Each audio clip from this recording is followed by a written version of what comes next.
পাশাপাশি আরেকটা বিষয়, আমরা আমাদের ইমানের আওয়াজকে, ইমানকে শানিত করার একদম মোক্ষম সময় এখন। কারণ এই সময়টাতে যাদেরকে আমরা এদেশ থেকে বিতাড়িত করেছি তারা ওপারে যে আমাদের বিরুদ্ধে চক্রান্ত চালাচ্ছে। দেশকে কিভাবে অস্থিতিশীল পরিস্থিতি তৈরি করা যায়, এই সুন্দর দেশকে, এই ভালো একটি দেশকে, হিন্দু মুসলমান বৌদ্ধ খ্রিস্টানের একদম মেলামেশা একসঙ্গে বসবাসকারী এই দেশকে কিভাবে বিশ্বের মানচিত্রে খারাপ করা যায়, এই পায়তারা তারা করতেছে।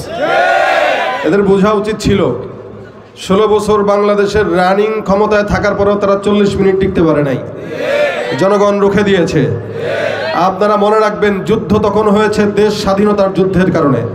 এই দেশ মানুষ যেন স্বাধীন দেশ পায়, এই কারণে যুদ্ধ হয়েছে। স্বৈরাচার মুক্তি পায়, এই কারণে যুদ্ধ হয়েছে।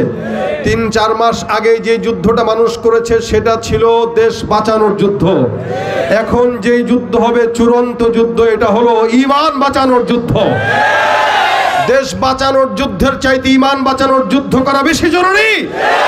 দেশ বাঁচানোর যুদ্ধে যদি সারা ঢাকা শহর অচল হতে পারে, ঈমান বাঁচানোর যুদ্ধে সারা বাংলাদেশকে গোটা মুসলমান একত্রিত হয়ে তাদের অচল করে দেবে। ঠিক কিনা? আপনারা থাকবেন তো ইনশাআল্লাহ? ঈমান আগে না দেশ আগে? জোরে বলেন, কি আগে?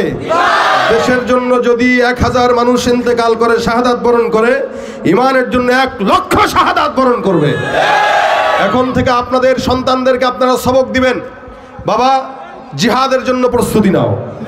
এখন থেকে সবক দিবেন, বিবিকে বলবেন তুমি আমি একসঙ্গে জিহাদের ময়দানে যাব। জিহাদ যে জাতি ভুলে যায় তাদের উপর অধঃপতন নেমে আসে, যারা জিহাদকে ভালোবাসে তাদের বিজয় অর্জন হয়। আমরা জিহাদ পছন্দ করি কি করি না? জিহাদ আমাদের ইবাদত। জিহাদ আমাদের কি?